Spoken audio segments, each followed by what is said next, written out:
So, 2 weeks before everything happened, a young couple were driving down a highway. A young girl was behind the wheel and her boyfriend was in the passenger seat. What started out as a normal drive started to escalate into a full-blown argument that got intense real fast. As things kept escalating, she then threatened her boyfriend. "I'm gonna crash this car right now." And you can tell from her tone that she was pretty serious about it. Eventually, though, the car did pull over to the side of the road and the young man was able to get out of the car and walk away. And that was that, or at least it seemed like it. Hi guys, it's your host, Jasmine, and I hope everyone is having a lovely day today. So before we begin, please do note that this video does discuss sensitive topics, including violence, loss of life, and disturbing details, so viewer discretion is advised. So today's story is about a young girl whose choices would change lives forever. What started out as a seemingly normal night with friends ended in a horrific crash that shocked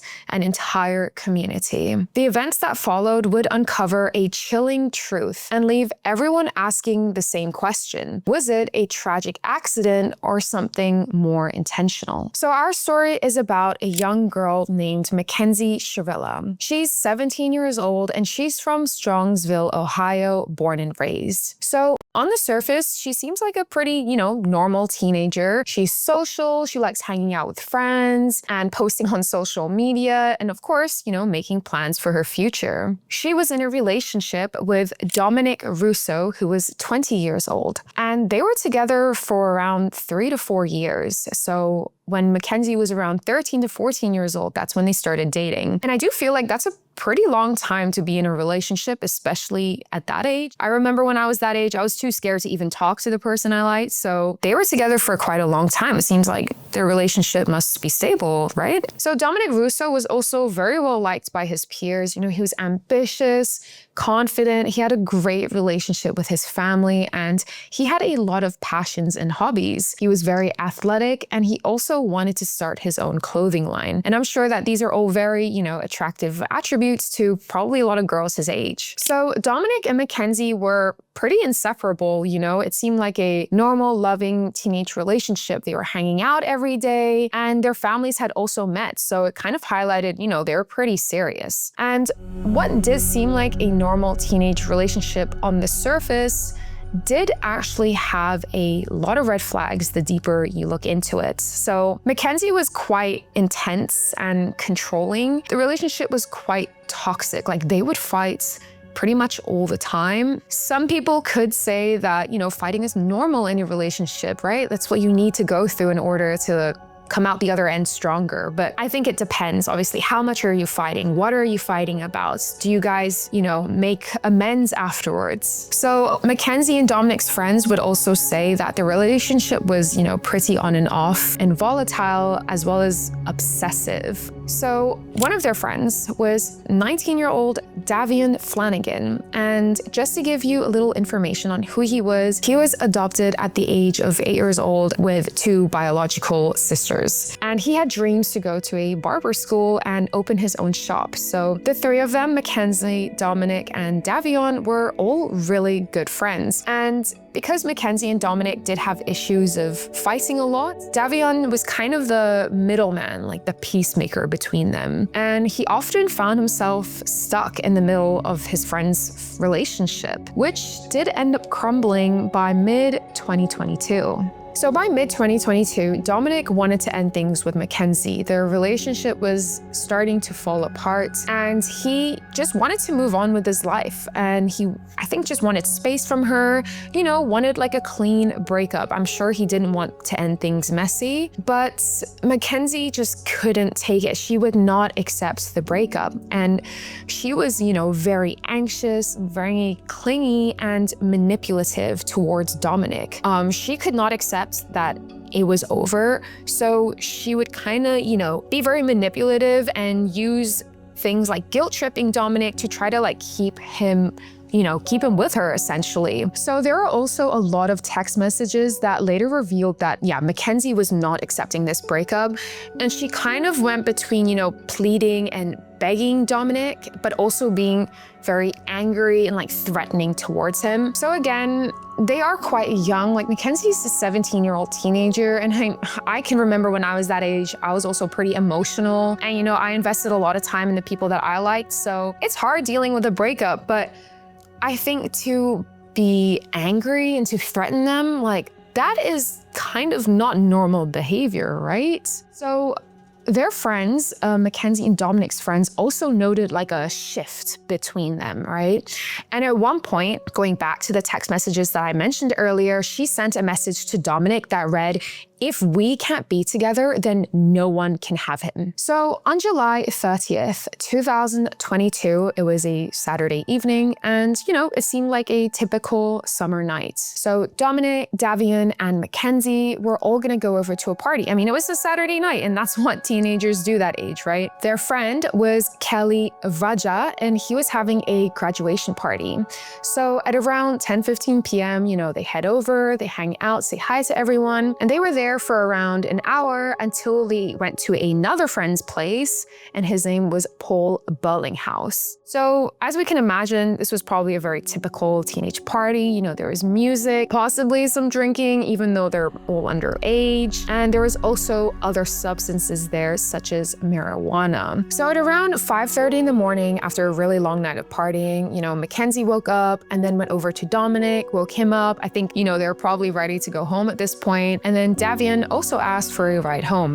The three of them were friends, so I'm pretty sure it was quite normal for them to go home together and, of course, drop each other off. Other witnesses at the party also said that everything was pretty fine and normal between all of them. There was no tension or hostility, especially between Mackenzie and Dominic. Everything seemed perfectly fine, but we do have to keep in mind, how reliable is this, right? Obviously, these people were up a long night partying, and possibly some of them were under the influence of certain things. So we do have to take that witness statement as a grain of salt. In the early morning on Sunday, the three of them hopped inside of Mackenzie's 28 Toyota Camry. Mackenzie was behind the wheel with Dominic in the passenger seat and Davion in the back seat. So on July 31st at 5:30 a.m., as the three kids were, driving home, their car crashed headfirst into a brick building at an intersection. So it was a downtown business district. And this happened very early on a Sunday morning. So it actually took around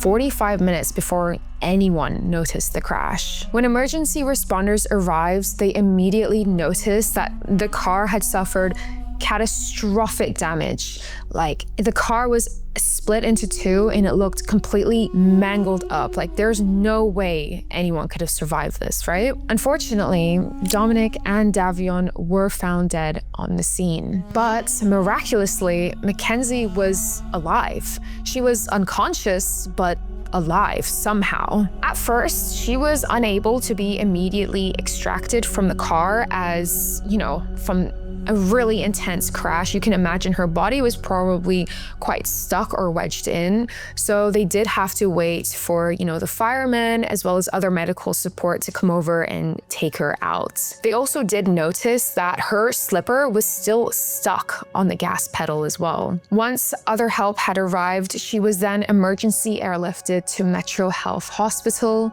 and this was a really struggling sight to see. A lot of the officers on site said that this was probably one of the worst crashes that they had ever seen. And there is body cam footage out there of one of the first officers that were on the scene.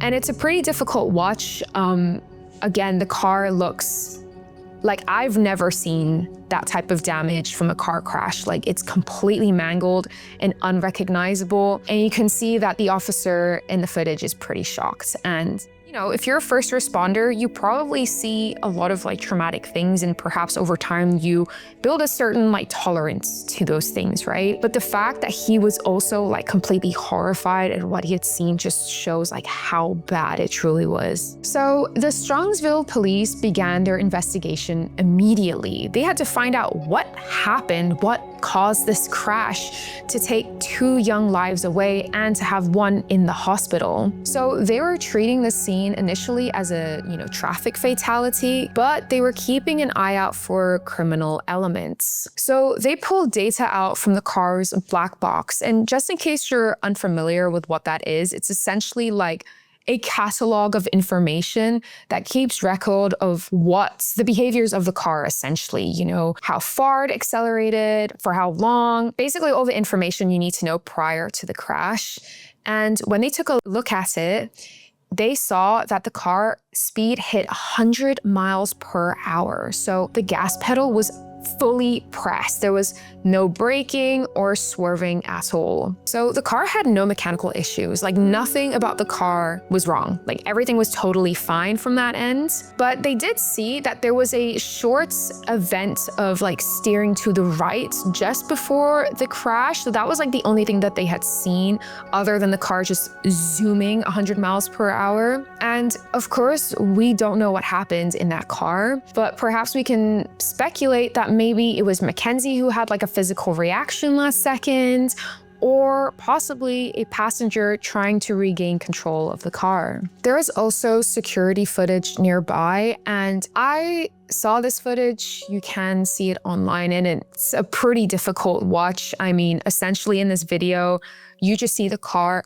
speeding down like a straight road and then crashing into a building at the end. And it's so devastating because like as you're watching, you know what's about to happen and you just feel so helpless. Like there's nothing you can do to stop it. And yeah, in this video footage, you can see that there was like no attempt to like slow down or swerve, nothing. This car just straight plummeted into the wall at the end of the street. So Mackenzie wakes up in the hospital and she doesn't remember anything, like nothing from the crash and the events before that. They had actually found THC in her system, which is a compound from marijuana. And we obviously know that they were at a party the night before, smoking and possibly drinking, right? They had also found magic mushrooms in her possession. So it comes to question, like obviously she was under the influence, but to what extent did this impact her ability to drive? For me, nonetheless, I don't think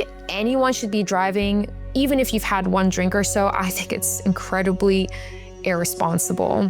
She did come out of the crash with multiple severe injuries, concussion, and like a ton of broken bones. She had to be in a wheelchair for quite a while after the incident. So investigators began piecing together all of the evidence, right, that they found on the scene, as well as information about the couple, specifically about Mackenzie and Dominic. So they started gathering more information from friends and family, and they started to wonder, was this a tragic accident?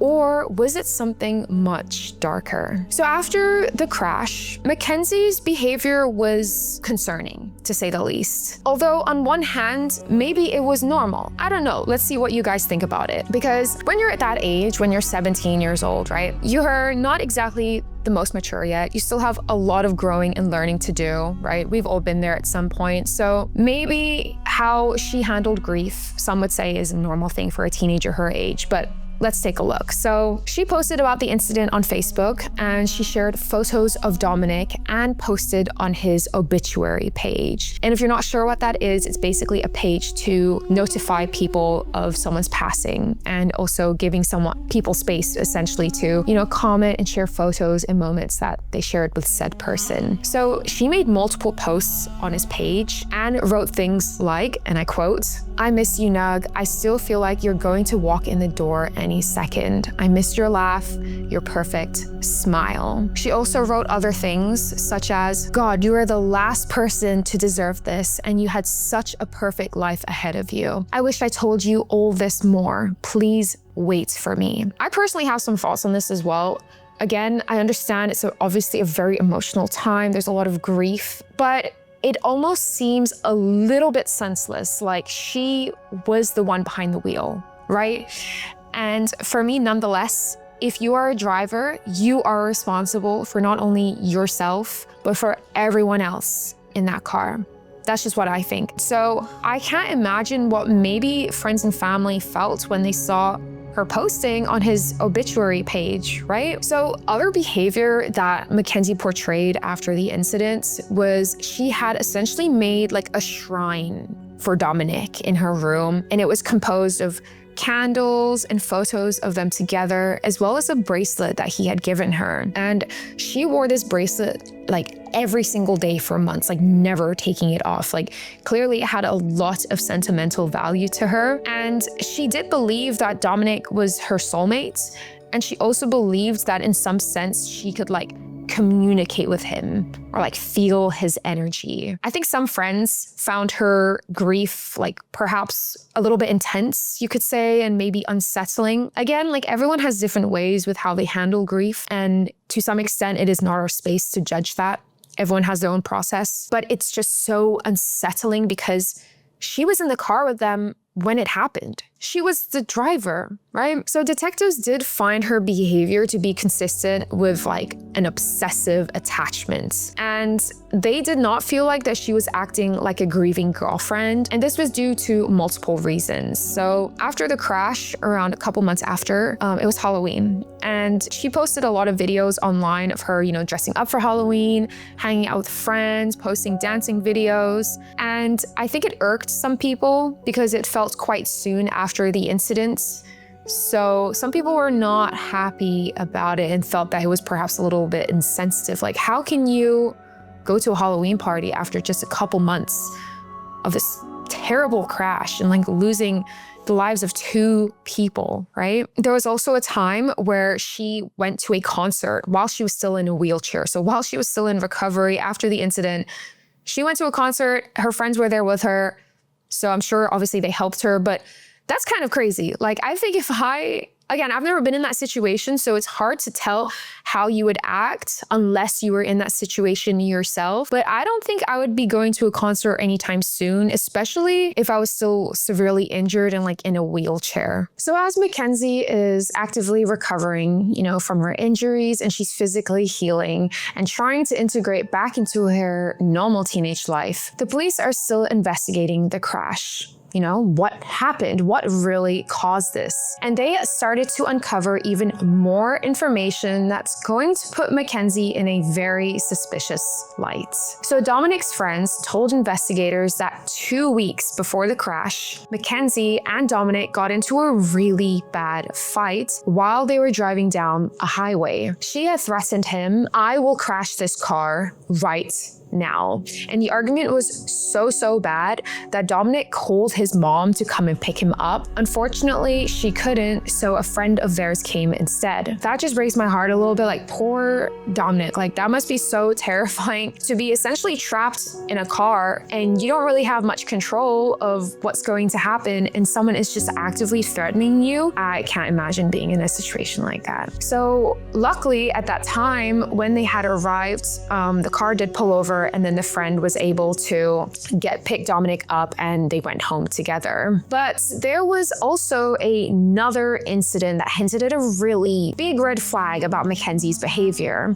So during that same month, they had another argument. And this time, Dominic was actually recording Mackenzie. In this clip, you can hear that she's yelling at him and degrading and threatening him. And he was very adamant about not letting her inside. So this argument did happen at the front of Dominic's house, and she was, outside. The door was locked. He was not going to let her in. And she was like, "You better open this door or I'm gonna key your car." Like, she was threatening him like crazy. And she tried to force her way in, but he just was not letting her inside. And she also told him, "You're gonna come open this door right now or there's going to be a serious problem." It's a little bit hard to say exactly at this point what was going on between them, right? Like, obviously in a teenage relationship, it can be intense and complicated. And sadly, we'll never actually get to know both sides of Mackenzie and Dominic's story.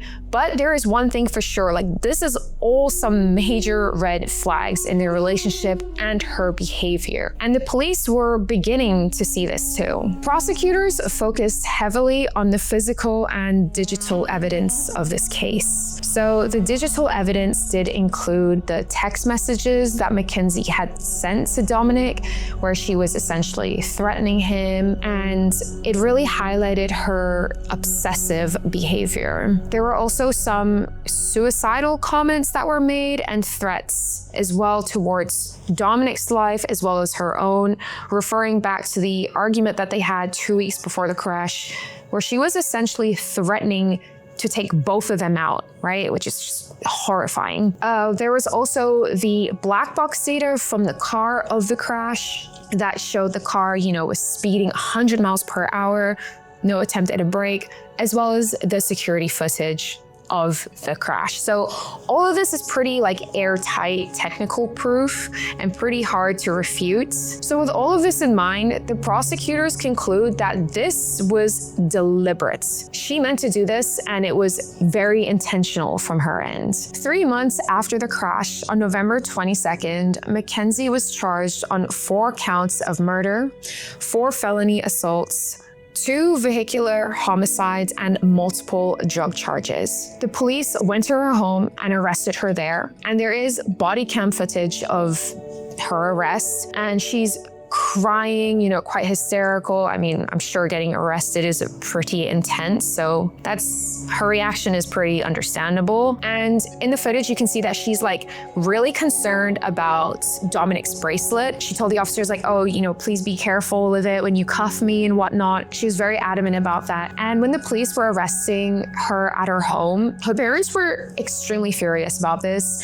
Her father said that, oh, you should have let Mackenzie come down to the station voluntarily and not do it at the house like this. And they were very adamant on the fact that she was mentally ill and that this was not okay. She should be in for treatment or some sort of, rehabilitation and not be going to jail. This to me kind of highlights the parents' role in all of this. Of course, Mackenzie needs to take accountability for her actions, but it does seem like her parents are very overly protective, and not in the sense that it would benefit Mackenzie, but more so let her get away with things and pamper her. That's the kind of my impression of their entire family, their relationship with one another. Everyone is, of course, pretty emotional, confused, and overwhelmed with what's happening.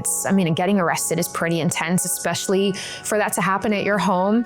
And your father did plead with the police to let him see her, but she was being processed as an adult, so that was not possible at the time. On July 2023, her trial begins. So Mackenzie actually waived a jury and opted for a judge-only trial. The judge was Nancy Margaret Russo. This case was widely covered and, of course, really emotionally charged. I don't know why she opted for a judge-only trial. We can make our own assumptions about that. Maybe she decided that because she had thought that a jury might have really strong opinions about her from social media, and they would have preconceived notions and whatnot, especially from the incident and everything that happened, right?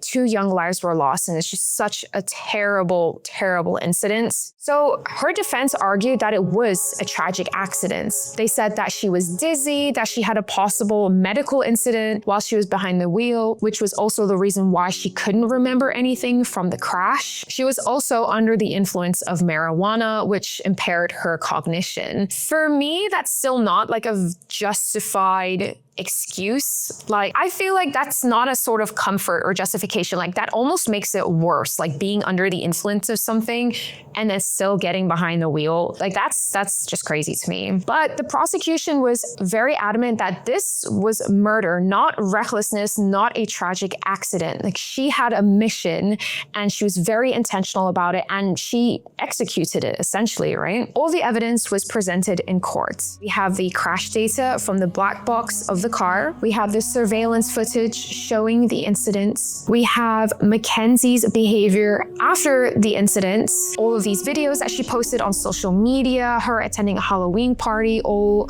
of the information they were able to gather about her from friends and family. This was a very emotional and intense trial, right? Of course. There were some really emotional testimonies that were given from both Davion and Dominic's mother. And, You can watch this online and it's extremely emotional and impactful. Both mothers, it's just so devastating to listen to, and they were both very well spoken. I will say that at times it did feel like this case focused a lot on Mackenzie and Dominic, but Davion was a victim too. And it's just so unfortunate because for him as well, it was essentially wrong place, wrong time. Like, he was a completely innocent bystander. Mackenzie's mom also spoke in court and gave her own testimony. And again, you can see this online, so you guys can make your own judgments about it. But essentially, she had claims that she was the one who pushed Mackenzie to go to this Halloween party. And it seemed like she was trying to alleviate that responsibility or blame from Mackenzie and kind of say like, look, maybe some of you guys might think it's weird that she went to this Halloween party, but I was the one who pushed her to it. For months, she was just crying every day, listening to Dominic's music and wearing that bracelet of his. And I just wanted to see her have, some sense of normalcy in her life. And we can perhaps empathize with that to an extent, right? She's a mother. Of course, everyone is just looking out for their kids and want the best for them. But when you watch this video, it just irked me. It felt like it didn't have any empathy towards the families. And as you're watching it, you can even see that the judge is kind of like questioning her, sort of like, oh, does that mean they don't deserve empathy and whatnot? Mackenzie's mom is like, obviously, no. Anyhow, you guys can watch the footage and let us know what you guys think about it as well. On August 13th, 2023, Judge Russo finds Mackenzie guilty on all counts. She says that this was intentional. She meant for this to happen. She didn't try to stop the car at all. She was on a mission that night to take out everyone in that car. The judge said that she morphed from a responsible driver to literal hell on wheels.